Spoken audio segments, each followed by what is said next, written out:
Bismillahirrahmanirrahim. Assalamualaikum warahmatullahi wabarakatuh. Innal hamdalillah nahmaduhu wa nasta'inuhu wa nastaghfiruh wa na'udzu billahi min sururi anfusina wa sayyiati a'malina. Man yahdihillahu fala mudhillalah wa man yudlil fala hadiyalah. Asyhadu an la ilaha illallah wahdahu la syarikalah wa asyhadu anna Muhammadan abduhu wa rasuluh. Qala Allah jalla wa ala ya ayyuhalladzina amanu taqullaha haqqa tuqatih wa la tamutunna illa wa antum muslimun. Allahumma salli wa sallim wa barik ala nabiyyina Muhammadin wa ala alihi wa ashabihi wa man tabi'ahum bi ihsanin ila yaumiddin. Allahumma 'allimna ma yanfa'una wanfa'na bima 'allamtana warzuqna ilma. Amma ba'du, kaum muslimin muslimat jamaah kajian SBS dan jamaah Masjid Raudhatul Fathah yang semoga senantiasa dimuliakan oleh Allah Subhanahu wa taala. Alhamdulillah, senantiasa kita bersyukur kepada Allah Subhanahu wa taala yang telah memberikan kepada kita begitu banyak nikmat. Ya, di antara nikmat yang Allah berikan kepada kita pada saat ini yaitu Allah yang mudahkan kita untuk melangkahkan kaki kita untuk hadir di masjid dalam rangka untuk thalabul ilmi. Satu kabar gembira dari Rasulullah sallallahu alaihi wasallam bahwasanya beliau bersabda, "Man salaka tariqan yaltamisu fihi ilman sahhalallahu lahu bihi tariqan ilal jannah." Barang siapa yang menempuh suatu jalan untuk menuntut ilmu agama, dan kita telah menempuh jalan dari rumah datang ke sini, ya tidak lain dan tidak bukan, ya kita hanya berniat ya untuk mempelajari ilmu agama, untuk thalabul ilmi, maka kata Rasulullah, sahhalallahu lahu bihi tariqan ilal jannah, maka Allah akan mudahkan jalannya menuju ke surga. Kita memohon kepada Allah agar Allah yang mudahkan jalan kita untuk menuju ke surganya. Kaum muslimin muslimat jamaah rahimani Allah wa iyyakum jami'an, insyaallah pada kesempatan kali ini ya kita akan melanjutkan membaca dan mengambil pelajaran, mengambil faidah-faidah dari kitab yang luar biasa, yaitu kitab Al-Kabair, dosa-dosa besar, yang dikarang, yang ditulis oleh ulama besar pula, yaitu beliau adalah Al-Imam Az-Zahabi rahimahullah. Kita insyaallah pada kesempatan kali ini akan melanjutkan membahas tentang dosa besar yang kedua. Pada pertemuan sebelumnya ya sudah kita baca, akan tetapi masih ada beberapa poin penting yang belum kita sampaikan dan perlu untuk kita sampaikan, maka insyaallah ya kita akan sempurnakan ya pembahasan dosa besar yang kedua pada kesempatan kali ini, yaitu al-kabiratus tsaniyah, dosa besar yang kedua. Apa kemarin, Pak? Dosa membunuh. Dosa membunuh. Namun ya perlu kita ingatkan, ya kemarin sudah kita sampaikan, yang dimaksud ya membunuh ini merupakan dosa besar ya apabila ada dua kriteria atau ada dua syarat untuk dikatakan bahwasanya membunuh itu termasuk dosa besar. Yang pertama kemarin yaitu ya membunuh dalam keadaan sengaja. Kemudian yang kedua, jiwa yang dia bunuh adalah jiwa yang diharamkan oleh Allah untuk dibunuh. Jadi dengan catatan membunuh ini merupakan dosa besar ya apabila ya yang pertama dia melakukan pembunuhan tersebut dengan sengaja, yang kedua yang dibunuh adalah jiwa yang diharamkan untuk dibunuh. Yang pertama dengan sengaja karena di sana ada macam-macam pembunuhan. Kemarin kita sampaikan ada 3 ya macam pembunuhan. amdan dengan sengaja, yaitu dengan alat yang bisa untuk membunuh dan niatan memang untuk membunuh, maka itu dengan sengaja. Menembak misalnya, menusuk ya, atau yang lainnya, ya ini sengaja. Yang kedua, ghairu amdin, tidak sengaja. Ya, tidak sengaja. Kemarin kita berikan contoh, misalnya kalau orang misalnya mau nembak, ya, dia niatnya nembak hewan gitu, misalnya nembak rusa atau nembak burung, ya, tapi qadarullah ya tidak mengenai sasaran, ya kan, tapi melenceng mengenai manusia misalnya. Maka ini ghairu amdin, tidak sengaja. Maka tentunya bukan termasuk ya pembahasan kita. Kemudian yang ketiga, syibahu amdin, menyerupai sengaja, membunuh ya, menyerupai sengaja tapi tidak sengaja, yaitu dia sengaja ya mengenai seseorang tapi dengan alat ya yang seharusnya tidak bisa untuk membunuh. Misalnya dia ingin memukul saja, atau misalnya dia ingin menyentil saja, ya, atau misalnya ingin main-mainan kemudian mendorongnya, tapi ternyata ya dengan hal tersebut ya orang tersebut misalnya ya meninggal, maka dia membunuh menyerupai sengaja. Yang kedua, yaitu termasuk dosa besar apabila yang dibunuh adalah jiwa-jiwa yang memang haram untuk dibunuh, dan itu hanya satu dari sekian banyak nyawa ya yang halal untuk dibunuh, yaitu siapa Pak? Kafir harbi. Ya, kafir harbi, yaitu kafir yang memerangi kita. Kemarin kita sebutkan bahwasanya macam-macam orang kafir itu ada 4. Ya, dari semuanya itu yang halal untuk dibunuh hanya satu saja, yaitu kafir yang harbi, kafir yang memerangi kita, yang mengusir kita dari tempat kita. Itu pun dikecualikan, ya, tidak boleh membunuh anak-anak, tidak boleh membunuh wanita, tidak boleh membunuh orang yang sangat tua, ya, orang buta, orang pincang, cacat dan yang lainnya. Maka tidak boleh dibunuh. Yang kedua yang boleh dibunuh yaitu seorang mukmin, ya, yang halal darahnya apabila dia melakukan kemaksiatan tertentu yang menyebabkan ya orang tersebut berhak dibunuh. Sebagaimana Rasulullah SAW jelaskan dalam sebuah hadis, la yahillu dammu mri'in muslimin illa bi ihdatsy tsalath. Darah seorang mukmin itu tidak halal kecuali ya satu dari 3 hal. Kata Rasulullah, ats-tsaibuz zani, yaitu orang yang sudah menikah kemudian dia berzina. Orang yang sudah menikah kemudian dia berzina. Ya. Kemudian yang kedua yaitu an-nafsu bin nafsi, orang yang membunuh orang lain, maka balasannya adalah kisos, boleh dibunuh. Kemudian yang ketiga ya al-mufariqu lil jamaati, yaitu orang yang murtad dari agama Islam. Maka orang tersebut ya halal darahnya, tapi dengan catatan yang berhak untuk membalas atau membunuh yaitu ulil amri, ya, pemerintah atau hakim yang sah. Ini ya 2 jiwa yang halal darahnya. Kemudian kaum muslimin muslimat rahimani Allahu wa iyyakum jami'an, ya, membunuh termasuk dosa yang sangat besar. Sedikit kita mengulang, karena ya membunuh ini dia telah melanggar 3 hak sekaligus. Orang yang membunuh ya, maka secara bersamaan dia telah melanggar 3 hak sekaligus, dan dia harus mempertanggungjawabkan 3 hak tersebut. Yang pertama, dia melanggar hak Allah Subhanahu wa taala. Orang yang melakukan ya tindakan pembunuhan, maka dia telah melanggar hak Allah. Kenapa? Karena Allah melarang pembunuhan. Maka barang siapa yang membunuh, maka dia telah ya melanggar larangan Allah, melanggar hak Allah Subhanahu wa taala. Maka akibatnya dia mendapatkan dosa. Ya.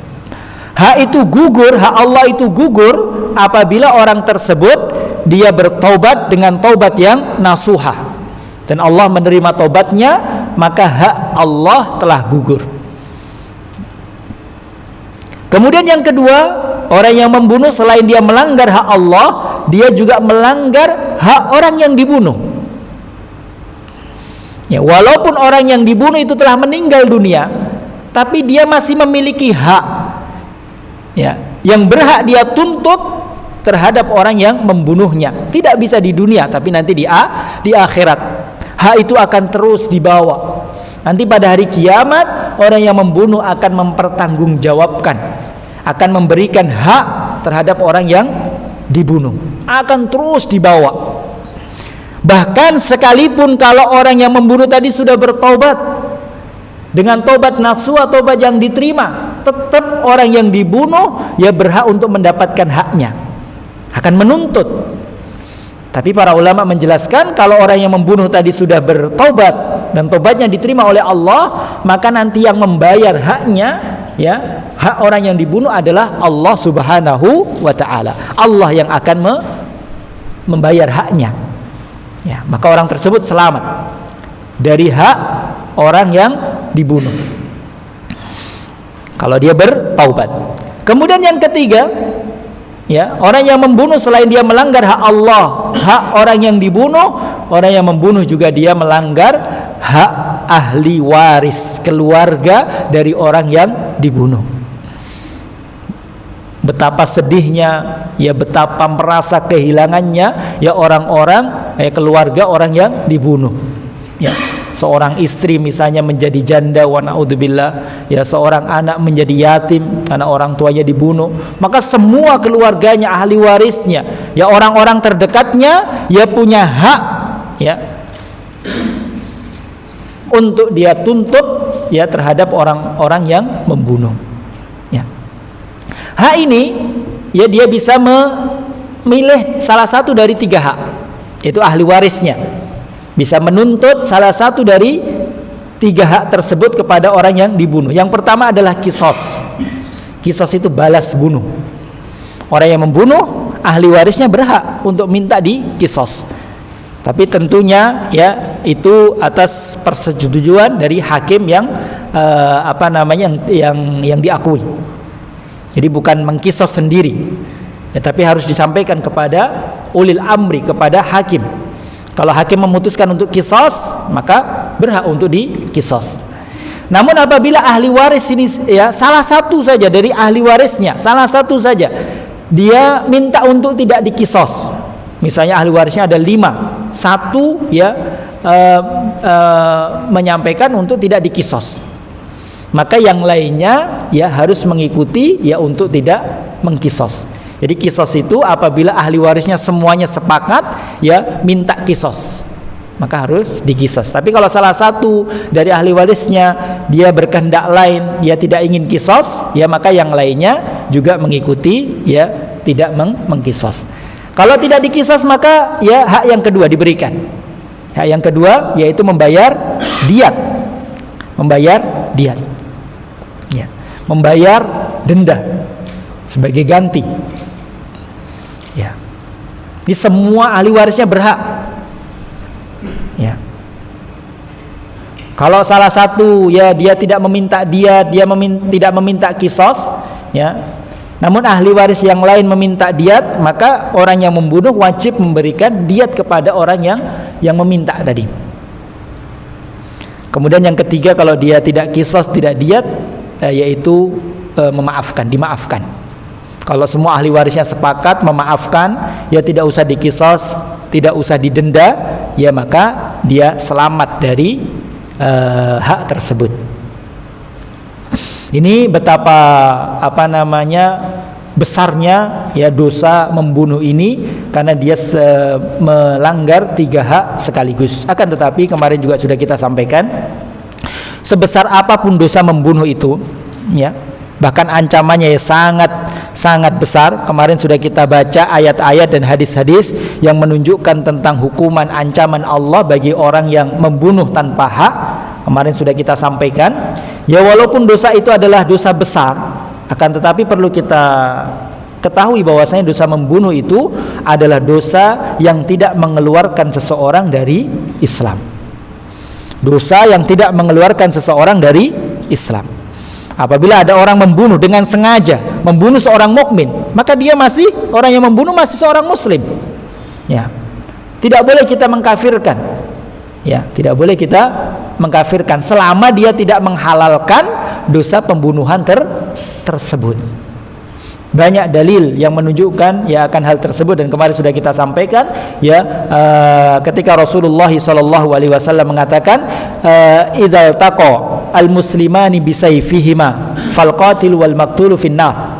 Ya, apabila dua orang muslim ya mereka saling berduel, saling bunuh membunuh, dua orang muslim saling membunuh ya, maka yang dibunuh maupun yang terbunuh, yang terbunuh maupun yang membunuh semuanya di neraka. Ya, di situ Rasulullah masih menyebut mereka seorang muslim. Ya, seorang muslim, maka mereka masih muslim walaupun diancam neraka. Orang yang membunuh maupun yang dibunuh. Dan dalam surat Al-Hujurat Allah mengatakan wa in ta'ifatani minal mu'minina qatatalu fa aslihu bainahuma. Apabila ada dua kelompok dari orang-orang yang beriman, mereka saling berperang, saling membunuh, maka damaikanlah di antara kedua kelompok tersebut.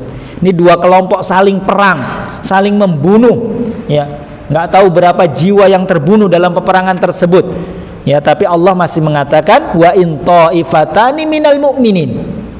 Dua kelompok dari orang-orang yang beriman, walaupun dia membunuh, ya, dia masih ya masuk dalam koridor iman, ya, Islam, seorang muslim, seorang mukmin. Walaupun kita sepakat bahwasanya membunuh itu adalah dosa besar, ya, tapi kita tidak mengeluarkan orang tersebut dari keimanan. Maka ini juga menunjukkan kepada kita ya tidak ada dosa yang lebih besar daripada dosa mensekutukan Allah Subhanahu wa taala. Karena sekali dia jatuh dalam mensekutukan Allah, maka dia keluar dari Islam, ya. Kemudian ya kita sampaikan materi yang belum kita sampaikan kemarin. Ya, ini penting untuk kita sampaikan. Jadi kaum muslimin muslimat rahimani Allah wa iyyakum jami'an. Dari sini, dari apa yang kita sampaikan tadi, ya, kita dapat mengambil satu faidah, satu pelajaran, ya, bahwasannya syariat Islam ini merupakan syariat atau agama yang rahmah, agama yang penuh dengan kasih sayang, ya, bukan seperti apa yang disangkakan, yang dituduhkan oleh ya sebagian orang. Ya, mereka menuduh, mereka mengatakan bahwasanya Islam adalah agama yang keras, Islam adalah agama yang kasar, Islam tersebar dengan ya pedang, ya, Islam tersebar dengan ya pertumpahan darah, ya. Bahkan mereka berdalil dengan hadis Nabi SAW dari sahabat Ibnu Umar radhiyallahu anhuma. Rasulullah pernah bersabda dalam hadis yang sahih, umirtu an uqatilan nas, umirtu an uqatilan nas hatta yashhadu an la ilaha illallah wa anna muhammadar rasulullah. Saya diperintahkan oleh Allah, kata Rasulullah, saya diperintahkan oleh Allah untuk memerangi manusia sampai mereka itu bersyahadat, sampai mereka itu masuk Islam. Maka hadis ini ya dijadikan dalil bagi mereka untuk menuduh ya bahwasanya Islam adalah agama yang anarkis, agama yang keras, ya, agama yang mudah untuk menumpahkan darah dan yang lainnya. Maka ini tentunya tidak benar. Islam adalah agama yang rahmah. Kita akan tunjukkan beberapa bukti, beberapa dalil yang menunjukkan kepada kita bahwasanya Islam itu adalah agama yang rahmah, agama lemah lembut, agama kasih sayang, ya. Bahkan bukan hanya rahmat bagi kaum muslimin saja. Agama Islam, syariat Islam adalah agama yang rahmat bahkan untuk ya musuh-musuh Islam sekalipun. Kasih sayang Islam, rahmatnya Islam dapat kita lihat dari tiga sisi. Dari tiga sisi. Yang pertama kita lihat dari sisi Allah Subhanahu wa taala. Rabb yang memiliki agama Islam ini. Rabb yang meridhai agama Islam ini. Yaitu Allah Subhanahu wa taala. Ya, Allah Subhanahu wa taala mengatakan wa ra'aitan nasa yadkhuluna fi dinillahi afwaja, dan kalian melihat manusia itu masuk ke dalam agama Allah ya dengan berbondong-bondong. Agama Allah yang dimaksud adalah Islam. Kalian melihat ya manusia itu masuk ke dalam Islam, ke dalam agama Allah. Jadi Islam ini adalah agama Allah Subhanahu wa taala. Kita lihat dari sisi Allah. Allah adalah Rabb yang memiliki sifat rahmah. Bahkan rahmat ini merupakan sifat yang paling dominan bagi Allah Subhanahu wa taala. Bahkan Allah Subhanahu wa taala memiliki ya nama yaitu Ar-Rahman Ar-Rahim.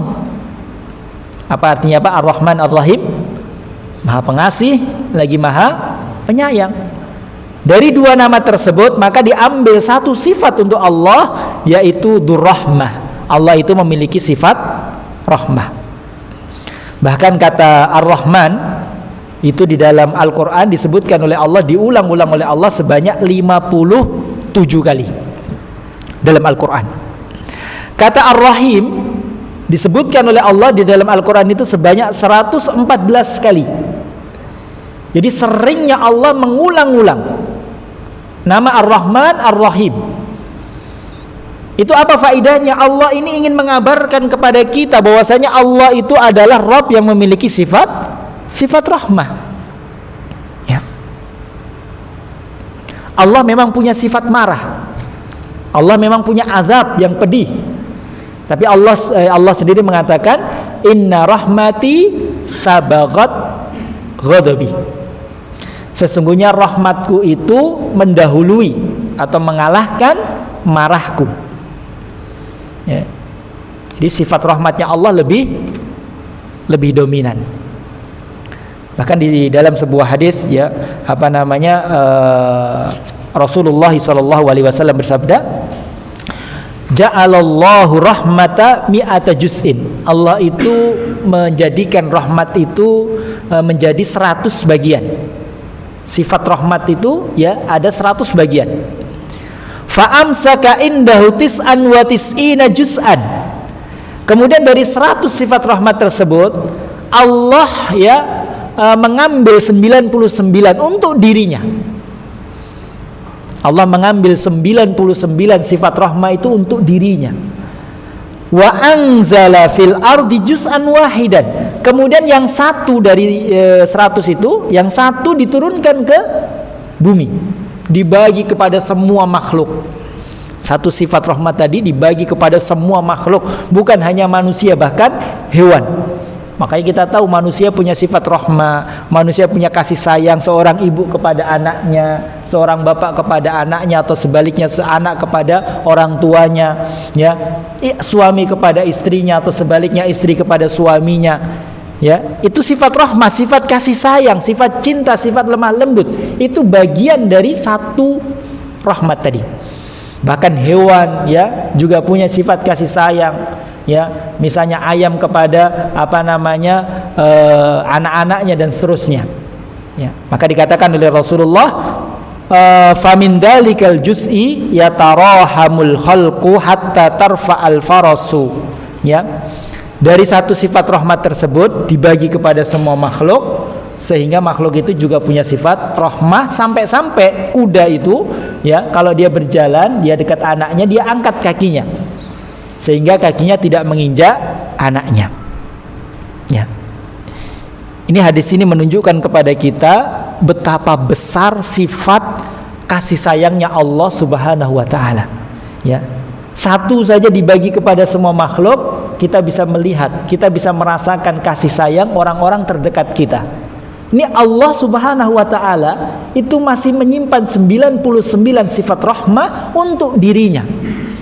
Maka tidak bisa kita bayangkan bagaimana rahmatnya Allah Subhanahu wa taala. Ya. Ini ya yang menunjukkan kepada kita sisi bahwasannya Islam adalah agama rahmah. Kemudian sisi yang kedua yang menunjukkan ya bahwasanya Islam adalah agama rahmah adalah nabi rasul yang membawa agama tersebut, agama Islam, yaitu nabi kita Muhammad sallallahu alaihi wasallam. Nabi yang Allah namai dengan Nabi Rahmah. Di antara nama atau sebutan dari nabi kita Muhammad yaitu Nabi Rahmah. Nabi Rahmah. Dan Allah Subhanahu wa taala mengatakan, "Wa ma arsalnaka illa rahmatan lil alamin." Dan tidaklah kami utus engkau wahai Muhammad kecuali untuk rahmatan lil alamin. Rahmatnya Rasulullah tidak hanya dirasakan oleh para sahabat, tidak hanya dirasakan oleh kaum muslimin, bahkan rahmatnya Allah itu rahmatnya Rasulullah itu dirasakan oleh musuh-musuh Islam, bahkan dirasakan oleh benda-benda sekalipun, oleh hewan sekalipun. Diriwayatkan dalam sebuah hadis yang sahih, suatu ketika Rasulullah masuk ke kebun, ke kebun, kemudian dari kebun tersebut keluarlah seekor onta, maka onta tersebut menangis, di samping Rasulullah. Ketika melihat Rasulullah, onta tersebut menangis, seakan-akan onta itu mengadu kepada Rasulullah dan keluar air matanya. Kemudian sama Rasulullah SAW dielus-elus, dipegang, dielus-elus, ini mengadu, minta tolong kepada Rasulullah. Kemudian ditanya kepada pemiliknya, ternyata pemiliknya tersebut itu sangat kasar kepada hewannya tersebut, sangat kasar. Kemudian dielus-elus oleh Rasulullah sehingga hewan tersebut tenang. Rahmatnya Rasulullah. Kemudian Rasulullah memberikan nasihat agar tidak kasar bahkan kepada hewan sekalipun, bahkan benda mati sekalipun, mendapatkan rahmatnya Rasulullah.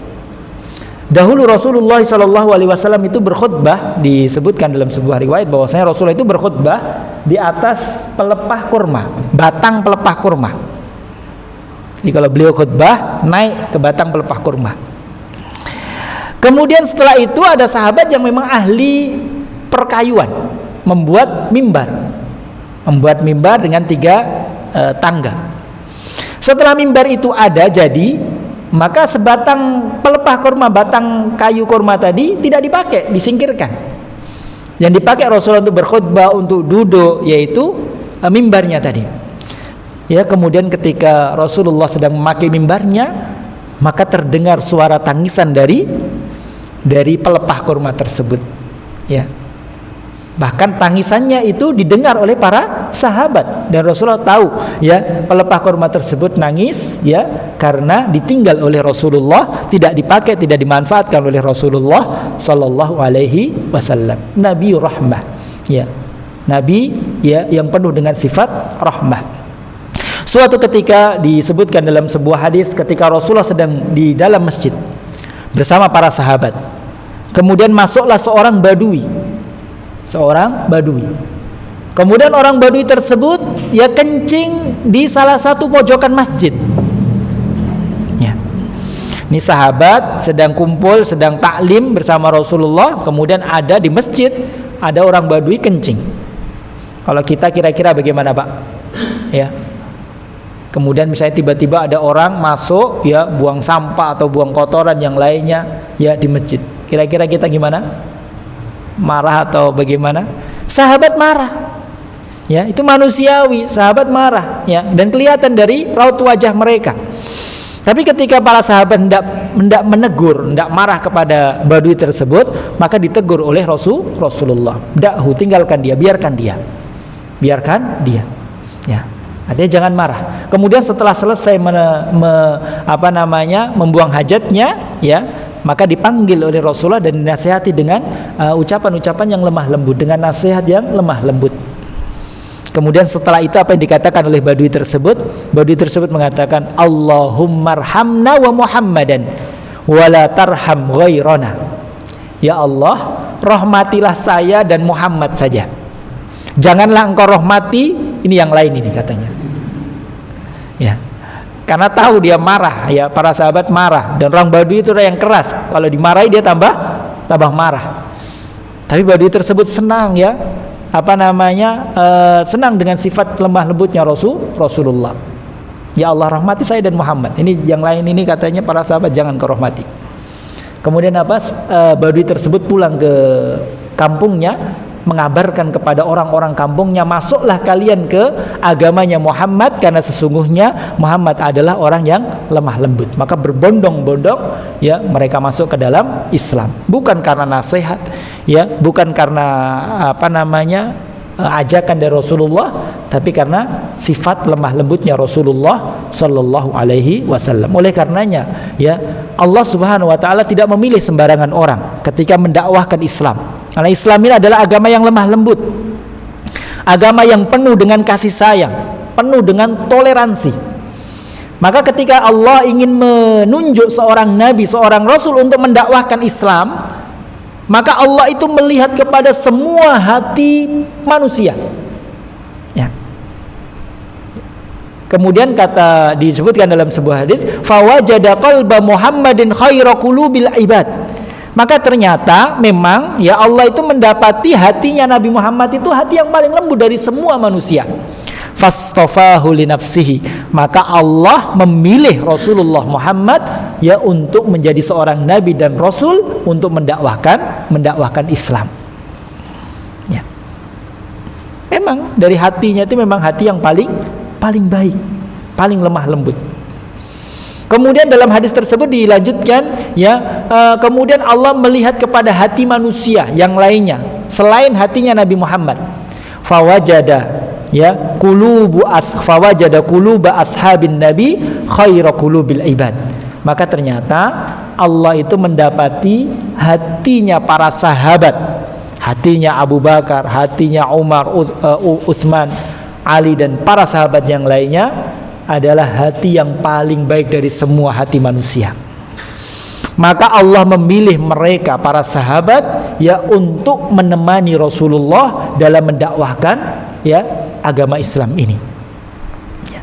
Maka dari sini kaum muslimin muslimat rahimani Allah wa iyyakum jami'an, satu sifat yang enggak boleh ditawar-tawar, satu sifat yang enggak boleh lepas dari seorang dai, seorang yang menyeru kepada agama Allah, kepada Islam ya, kepada dakwah sunnah, yaitu sifat lemah lembut, sifat rahmah, sifat kasih sayang. Kita mengajak manusia dengan penuh lemah lembut, dengan penuh kasih sayang ya. Dan Allah melihat cara kita, Allah tidak melihat hasil ya. Adapun hasil orang itu diberikan hidayah atau tidak, kita mendakwai dengan baik dan benar, kemudian dakwah itu diterima atau tidak, maka kita nggak boleh marah, kita nggak boleh kita nggak perlu marah, suudzon dan yang lainnya. Sudah didakwai, sudah dibilangin ya masih misalnya seperti itu, nggak boleh. Hidayah yang memberikan adalah Allah Subhanahu wa taala. Kita ajak manusia untuk kajian, untuk sholat, mau alhamdulillah, kalau nggak mau ya sudah. Tapi yang penting ya kita mengajak ya dengan cara yang benar, yang baik. Lihat ketika Nabi Musa diperintahkan oleh Allah untuk mendatangi Fir'aun ya. Musa dan Harun diperintahkan untuk mendatangi Fir'aun, untuk mendakwai, siapa tahu Fir'aun mau menerima. Apa kata Allah? Wa qula lahu qaulan layyina. Dan katakanlah kepada dia, kepada Fir'aun, qaulan layyina, perkataan yang lemah lembut ya, perkataan yang penuh dengan kasih sayang. Ini seorang nabi ya, seorang nabi, manusia yang paling mulia pada saat itu, diperintahkan untuk berdakwah ya kepada manusia yang paling buruk, manusia yang paling jelek, yang paling menantang Allah. Itu pun masih diperintahkan untuk ya mengucapkan dengan ucapan-ucapan yang lemah lembut. Maka tidak ada alasan kalau kita menasihati orang lain dengan keras ya. Belum tentu kita yang menasihati lebih baik daripada yang dinasihati. Kemudian kok kita malah marah-marah ya, kita kasar. Ini seorang nabi yang jelas lebih baik, lebih mulia, diperintahkan untuk mendakwai orang yang paling jelek saja, yang paling ya jauh dari ya agama Allah, jalan Allah, itu masih diperintahkan untuk ya berlemah lembut. Maka ini semuanya tuduhan yang tidak benar ya, bahwasanya Islam adalah agama yang kasar, agama yang penuh dengan pertumpahan darah dan yang lainnya. Maka ini tidak benar. Ya. Ini yang kedua, sisi yang kedua. Kemudian sisi yang ketiga, yaitu sisi dari syariat Islam itu sendiri. Ya, sisi dari syariat Islam sendiri adalah ya agama yang penuh dengan kelemah lembutan. Ya. Agama yang mudah. Inna hadzal dina yusrun. Sesungguhnya agama Islam ini agama yang mudah. Ya. Ya, agama yang tidak ada paksaan, la ikraha fiddin. Ya, tidak ada paksaan dalam agama. Dahulu ketika Rasulullah hijrah dari Mekah ke Madinah. Ketika Rasulullah hijrah dari Mekah ke Madinah, maka siapa penduduk Madinah pada saat itu? Penduduk Madinah itu berbagai macam, berbagai golongan manusia. Orang-orang kafir ada yang belum beriman, yaitu suku Aus dan suku Khazraj.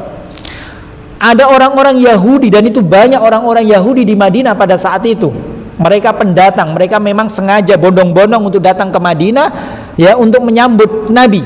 Mereka mengira bahwasanya Nabi itu dari golongan mereka, orang-orang Yahudi. Maka sebelum Rasulullah datang, itu mereka sudah menunggu. Orang Yahudi banyak dari berbagai kabilah, ya, dari ada Bani Nadir, Bani Qainuqa, Bani Quraidah, banyak. Ada juga kaum muslimin, orang yang sudah menerima ya dakwahnya Rasulullah. Kalau penduduk asli dinamakan dengan suku Ansar, kalau pendatang dari Makkah yaitu dinamakan muhajir. Ya. Ketika Rasulullah datang, ya, Rasulullah bersosial dengan orang-orang Yahudi, dengan orang kafir suku Aus itu dengan baik. Tidak ada peperangan, tidak ada pertumpahan darah dan yang lainnya, tidak ada. Bahkan Rasulullah mengambil perjanjian damai untuk tidak saling berperang dengan orang-orang Yahudi. Perjanjian untuk tidak saling berperang. Tapi ternyata orang-orang Yahudi melanggar perjanjian tersebut. Ya, Bani Quraidah dia melanggar, kemudian diusir oleh Nabi dari Madinah. Ya, kemudian Bani Nadir juga melanggar ya perjanjian tersebut, maka diusir pula. Maka para sahabat mengatakan, ya Rasulullah, sebagian ya kita para sahabat itu mereka adalah keluarga dekat dari Bani Nadir, orang-orang Yahudi. Maka bagaimana? Ya, mereka harus ikut Bani Nadir pergi dari Madinah atau tinggal. Maka kata Rasulullah, ikraha fiddin, tidak ada paksaan, terserah. Mau masuk Islam tinggal bersama kami di Madinah, terserah. Mau ikut orang-orang Yahudi Bani Nadir keluar dari Madinah, terserah. Ya. Jadi agama Islam agama yang mudah, ya, tidak ada paksaan. Dan syariat-syariat Islam ya semuanya adalah mudah. Kemudian kaum muslimin muslimat rahimani Allahu wa iyyakum jami'an, di antara juga yang menunjukkan rahmatnya syariat Islam ini ya bahwasanya dalam Islam itu tidak melarang, bahkan menganjurkan ya seorang muslim untuk berbuat baik kepada orang-orang kafir. Islam tidak melarang selama orang kafir tersebut tidak memerangi kita, tidak mengusir kita dari ya tempat tinggal kita, maka kita tidak dilarang untuk berbuat baik ya dalam urusan dunia. Ya, kita berbuat baik, kita menolong mereka, ya tidak mengapa kita berbuat adil kepada mereka. Disebutkan oleh Allah Subhanahu wa taala dalam surat Al-Mumtahanah, la yanhakumullahu 'anil ladzina lam yuqatilukum fid din wa lam yukhrijukum min diyarikum an tabarruhum wa tuqsitu ilaihim. Kata Allah, sesungguhnya Allah tidak melarang kalian ya dari orang-orang kafir yang tidak memerangi kalian dan tidak mengeluarkan kalian dari tempat tinggal kalian ya untuk kalian berbuat baik kepada mereka, untuk ya kalian berbuat adil kepada mereka. Innallaha yuhibbul muqsitin. Ya, sesungguhnya Allah itu menyukai orang-orang yang berbuat adil. Ya, kalau ada orang kafir, ada orang non muslim, ada orang yang belum mengikuti dakwah kita pun kita berbuat baik kepada mereka dalam urusan dunia. Maka ya sekali lagi kaum muslimin muslimat rahimani Allah wa iyyakum jami'an, ya ini menunjukkan kepada kita bahwasanya ya agama Islam adalah agama yang rahmah, tidak seperti apa yang mereka sangkakan bahwasanya Islam adalah agama yang kaku, agama yang keras dan yang lainnya. Maka ini tidak benar, ya. Dan yang paling penting dari itu ya kita sebagai kaum muslimin, apalagi kita sebagai ya ahlus sunnah wal jamaah, ya orang yang mengajak kepada jalan yang benar, orang yang mengajak kepada jalan sunnah, ya maka harus memiliki sifat ya rahmah, memiliki sifat kasih sayang, memiliki sifat lemah lembut kepada siapapun, sehingga orang-orang itu ya nantinya senang dengan dakwah kita, yang mereka simpati dengan dakwah kita ya, dengan perantara kita. Semoga Allah Subhanahu wa taala memberikan hidayah kepada mereka, hidayah kepada sunnah ini. Mungkin ini yang bisa kita sampaikan ya, kurang lebihnya saya mohon maaf. Insyaallah pada pertemuan berikutnya kita akan melanjutkan ya al-kabiratu ats-tsalisah, dosa besar yang ketiga insyaallah. Subhanakallahumma bihamdika asyhadu an la ilaha illa anta astaghfiruka wa atubu ilaik. Wassalamualaikum warahmatullahi wabarakatuh.